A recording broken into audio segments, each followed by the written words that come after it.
우리가 살고 있는 대한민국은 민주주의의 나라죠. 이러한 민주주의의 꽃이 무엇인지 아시나요? 바로 지방자치 제도입니다. 중앙정부의 제약에서 벗어나 각 지방의 시책을 자주적으로 수립, 시행하고 주민 참여를 높이는 제도죠. 현재의 지방자치가 자리 잡기까지 여러 정치적 혼란 속에서도 시민들의 민주주의에 대한 열망으로 지방자치를 실현할 수 있었는데요. 그렇다면 현재 우리에게 지방자치란 무엇인가요? 나는 노관심이야는 아니겠죠? 지금부터 알아두면 쓸모있는 지방자치 제도에 대해 알아보겠습니다.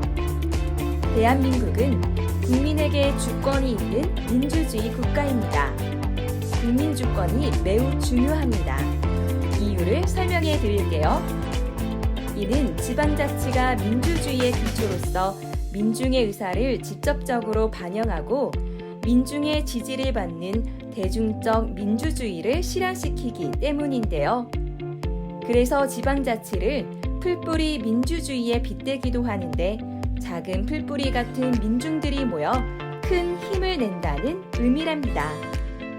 즉, 민주주의의 실현을 위해 없어서는 안 될 제도란 뜻이죠. 대한민국에 사는 현대인이라면 지방자치 정도는 알고 있어야 민주주의 시민으로 똑똑하고 당당하게 살아갈 수 있겠죠? 자, 이제 지방자치가 무엇인지 정의부터 알아보죠. 지방자치. 지방에서 이뤄지는 자치를 말하는데 전국을 일정한 지역 단위로 나누고 단체나 주민이 선출한 기관을 통해서 스스로 그 지방의 사무를 처리해야 하는 체제를 말해요. 예를 들어 광역단체는 특별시, 광역시, 도로, 기초단체는 시, 군, 자치구로 나눠서 각 지역에서 일어나는 문제를 스스로 해결하는 것을 지방자치 제도라고 하는 거죠. 바로 지방분권입니다. 지방자치와 지방분권은 어떤 관련이 있을까요? 지방분권은 국가가 가진 권한을 지방정부나 지방자치단체와 나누는 것을 의미하고 지방자치는 지방분권을 기반으로 지방의 행정을 처리하는 것을 말하죠. 이러한 지방분권을 통해 지방자치단체는 지역의 경쟁력을 키워나가고 시민생활과 밀접한 안전과 환경, 복지 문제 등을 신속히 해결해 시민들에게 질 높은 서비스를 제공할 수 있게 된 것입니다. 그렇다면 우리나라 지방자치단체 조직은 어떻게 될까요? 우리나라의 지방자치단체 조직은 지역의 살림살이를 맡아 하는 단체장과 지역 주민 대신 주민의 뜻을 전하고 지방 행정기관을 감독하는 지방의회를 두고 있습니다. 단체의 장과 지방의회는 서로 견제와 균형을 이루면서 지역을 발전시키고 지역 주민의 겪는 문제들을 해결해 나가는 역할을 하죠.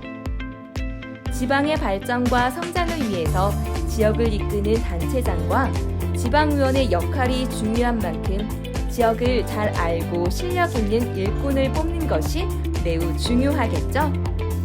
바로 지방선거. 4년마다 주민이 선거를 통해 지방자치단체장과 지방의원을 직접 선출하는 것을 말하죠.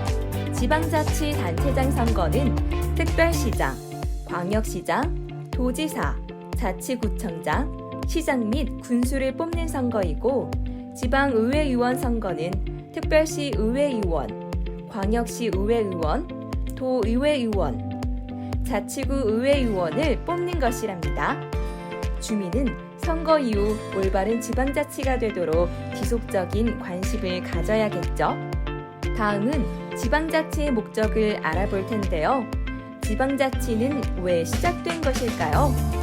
다수의 국가들이 지방자치를 실시하는 목적은 지방자치가 보유하고 있는 다양한 효과 때문입니다. 지방자치의 효과는 시대와 국가에 따라서 달라지기도 하지만 기본적으로 지방자치는 정치, 행정적, 그리고 사회, 경제적 측면에서 드러나죠. 정치적 측면에서 보면 지방자치는 민주주의를 북돋우는 효과를 가지고 있습니다. 그 첫 번째로 지방자치는 지역 주민과 그 대표자들의 참여, 토론, 비판, 협조를 통해서 공동 문제를 처리함으로써 민주주의의 훈련장으로서 역할을 수행합니다. 둘째, 지방자치는 국가기능 확대에도 불구하고 일정한 독립성을 통해서 적절한 견제 기능을 감당할 수 있습니다. 셋째, 지방자치는 중앙정부의 정권교체 등 일시적 변동에도 국정 전반의 마비와 혼란을 방지하는 역할을 수행할 수 있습니다. 다음, 행정적 측면에서 지방자치는 행정의 효율성과 다양성을 확보하는 장치를 하게 됩니다. 그에 따른 세부 사항을 살펴보면 첫째, 각 지역의 여건과 주민들의 요구를 가장 잘 파악할 수 있으므로 지역 실정에 부합하는 행정을 펼칠 수 있습니다. 둘째, 전국적 실시에서 발행하는 시행착오를 최소화할 수 있습니다. 셋째, 전국적인 사무는 국가가 주민 생활과 밀접한 사무는 지방자치단체가 분담함으로써 효율성을 높일 수 있습니다. 넷째, 지방자치는 부처별로 분담하는 중앙정부에 비해 일정한 지역 안에서 실시되는 여러 분야의 행정을 종합적으로 수행함으로써 지역 주민의 편의를 도모할 수 있답니다. 지방자치를 사회적 측면에서 보면 중앙 중심의 단원적 사회에서 지방이 포함된 다원적 사회로의 변화를 촉진하죠. 첫째, 지방자치는 각 지역의 역사적 배경, 지리적 조건, 지역의 특수성을 발전시킴으로써 다원적 사회를 지키며 발전시킬 수 있습니다. 둘째, 지방자치는 각 지역의 발전을 도모하는 주체가 지방자치단체와 지역 주민이므로 지역 발전을 위한 상호 간 건강한 경쟁을 유도할 수 있습니다. 마지막으로 경제적 측면에서 지방자치는 특화된 지역 발전과 공급의 다양성을 발전시킵니다. 경제적 측면을 세부적으로 분석해보면 첫째, 지방자치는 국가 주도의 대량 생산과 달리 지역별 특수한 자원에 기초한 소규모의 다양한 산업정책을 증진시킵니다. 둘째, 국가 주도의 획일적인 행정서비스 공급이 아닌 지역 주민의 선호에 초점을 맞추는 다양성에 높은 비중을 두게 됩니다. 이렇게 지방행정의 효율적이고 민주적인 운영을 통하여 지방의 균형 발전과 국가의 민주 발전을 확보하고자 하는 것이 지방자치의 궁극적인 목적이라고 할 수 있습니다. 이번에는 지방자치의 성격을 알아볼게요. 지방자치는 단체자치와 주민자치의 성격으로 나눠볼 수 있는데요. 가장 큰 차이점은 그 주체가 단체와 주민의 차이라고 볼 수 있죠. 단체자치 국가에서 주민들은 지방자치의 객체가 되고 직접 참여는 제한적으로 허용됩니다. 주민자치, 주민을 중심으로 스스로 결정하고 결정한 것에 책임지며 결정한 것에 대한 부담을 감수하는 제도이죠. 지역사회의 각종 사무를 주민이 직접 공식적으로 처리하는 겁니다. 예로부터 미국과 영국같이 지방분권이 발달한 국가는 주민자치의 성격이 강하고 프랑스같이 중앙권력이 강한 나라에서 지방자치가 발달하면 단체자치의 성격이 강하다고 하네요. 주민자치가 영국에서 발전한 이유는 통일국가가 성립하기 이전부터 각 지방에서 주민이 참여하는 주민총회를 중심으로 자치 전통이 수립되었고 통일국가가 성립된 이후에도 이러한 전통이 인정되면서 주민자치가 자연스럽게 정착되게 되었습니다. 이에 비해 단체자치는 집권국가로서의 전통이 강한 독일과 프랑스에서 주민들의 생활 문제를 독립적인 권한을 부여받은 지방자치단체가 수행하는 것이 효율적이라는 관점에서 출발한 것이라고 하는데요. 지방자치가 국가에 의해 부여된 권리로 인식하는 것이 주민자치와 큰 차이점이라고 할 수 있습니다. 주민자치는 지방자치단체와 주민과의 관계에 중점을 두고 단체자치는 국가와 지방자치단체의 관계에 초점을 두는 것이죠. 하지만 오늘날 대부분의 국가에서 시행하는 지방자치에는 그 특징들이 혼합되어 있습니다. 우리나라의 지방자치도 다른 나라와 마찬가지로 주민자치와 단체자치의 특성들이 혼합되어 적용되고 있습니다. 지방행정의 제방 과정에 각종의 주민참여가 가능하도록 주민참여제도를 운영하는 것은 주민자치의 특성을 적용한 것이고, 국가의 권한과 사무를 지방자치단체에 배분하는 지방분권정책은 단체자치의 특성을 반영한 것이랍니다. 그럼 이런 지방자치는 우리 지역에 꼭 필요한 것일까요? 지방자치가 우리 삶에 무슨 이득이 있을까요? 한 국가의 국민은 투표를 통해 대통령과 국회의원을 뽑고 이들은 국민들을 대신해 정책을 펼쳐나가죠. 이처럼 국가 단위에도 자치의 원리가 적용되는데 굳이 지방자치가 꼭 필요할까라는 의문이 들 수 있습니다. 앞에서도 살펴봤듯이 지방자치가 필요한 이유는 지방의 사정과 문제는 지자체, 지방단체가 더 잘 알기 때문이고 지방이 하는 것이 바람직하기 때문이죠. 경제적인 측면에서도 국가보다 지방이 더 효율적으로 처리할 수 있는 일이 많습니다. 지방자치의 실익은 지역 발전이며 그 수혜자는 바로 지역의 주민이 됩니다. 국가와 지방이 역할을 분담하여 주민 실생활과 직접 관련된 문제는 지방정부가 직접 해결하는 지방분권을 통해 국가는 지역 격차를 완화하기 위해 보충성의 의무를 다하면 지역 균형 발전이 가능하죠. 결국 지역의 자원과 지방의 잠재력에 대한 주민들의 주도권과 인식 개선을 통해서 주민에 의한, 주민을 위한 주민의 노력으로 접근되어야 하고, 이러한 접근 논리는 주민으로부터 가장 가까운 지방정부를 통해 실천될 수 있는 거죠. 또한 지방정부가 지방 문제 해결에 대해 자발적으로 고민해보게 되는 과정에서 지자체 공무원의 창의력과 문제 해결 능력이 향상된다는 장점이 있습니다. 예를 들어 일상생활과 밀접한 안건, 복지 정책 등은 주민들과 협의하여 결정하는 것이 보다 민주적이고 효율적이며 현실적인 정책이 될 수 있는 거죠. 지방자치의 정의와 필요성에 대해 알아봤는데요. 지방자치가 지금처럼 세계적으로 시행되기까지 어떤 과정을 거쳤을까요? 지방자치제도의 발전 과정에 대해 좀 더 알아볼게요. 지방자치제도의 발전 과정. 지금에 와서야 지방선거가 당연한 것처럼 여겨지지만 정착되기까지 그 과정은 쉽지 않았습니다. 1948년 대한민국 헌법에서 지방자치를 명시하고 이듬해인 1949년 최초의 지방자치법이 제정되면서 대한민국 지방자치의 역사가 시작되었죠. 이 당시의 지방자치단체는 광역자치단체로서 특별시와 도, 기초자치단체로서 시, 읍, 면을 두었는데 지방자치단체장 선거는 하지 않고 지방의회 선거만 했다고 하네요.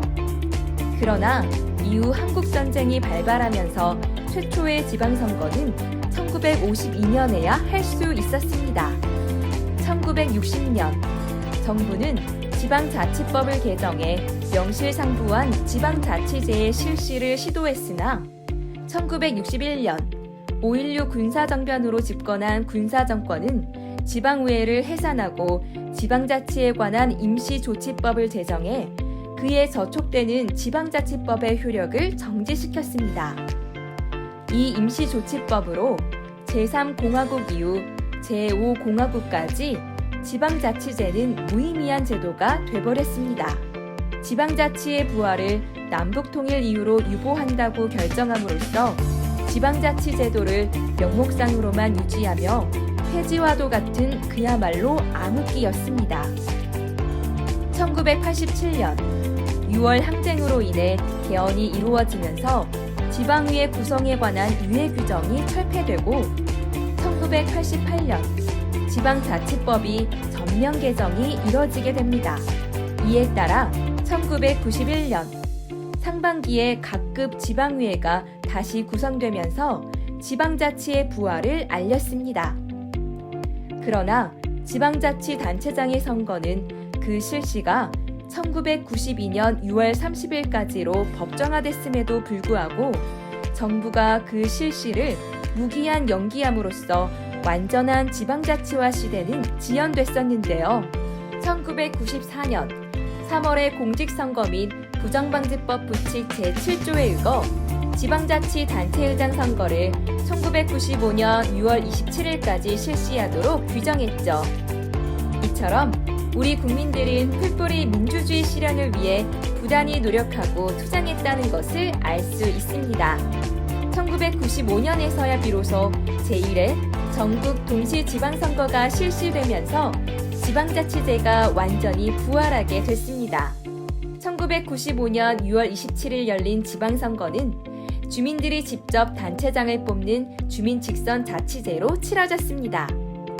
이후 2007년 지방자치법 개정이 처음 단행됐지만 내용을 손본 것이 아니라 문자 수정에 불과해 큰 진전은 없었다고 할 수 있는데요. 지방자치에 대한 많은 논란과 자치분권에 대한 지방의 끈질긴 요구 끝에 지난 2020년 12월 전부 개정안이 32년 만에 국회를 통과했습니다.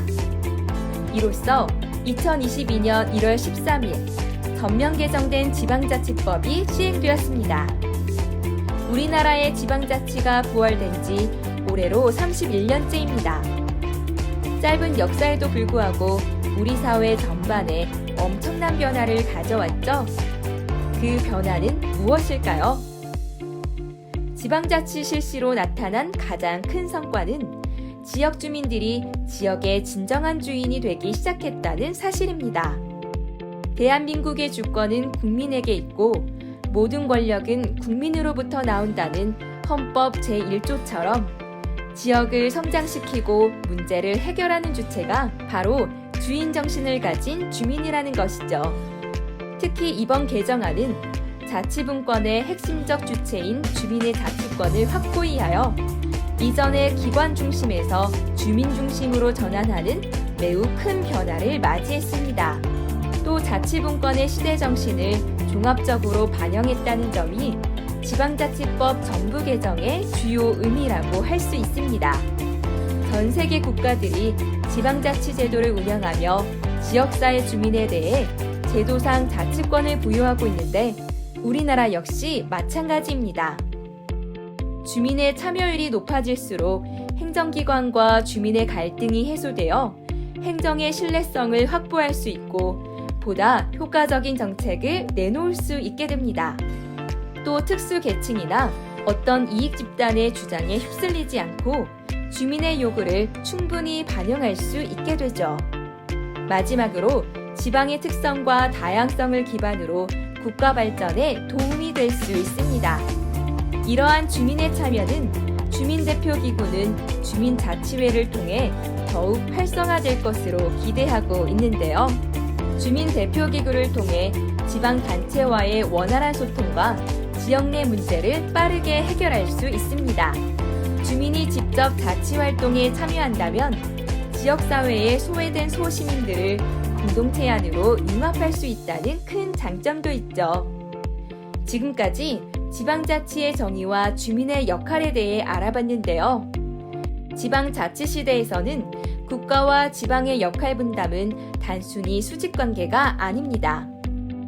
또 국가를 구성하는 지방은 각각 다른 특성을 가지고 있기에 국가가 그에 맞는 이상적인 정책을 다 내놓기란 여간 어려운 것이 아니죠.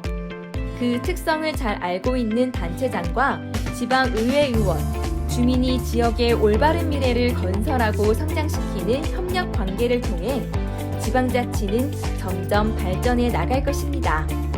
지방자치의 정의는 알아봤으니 본격적으로 개정된 지방자치법과 그에 대한 이야기는 2강에서 함께 할게요. 알아두면 쓸모있는 지방자치제도. 다음에 또 만나요.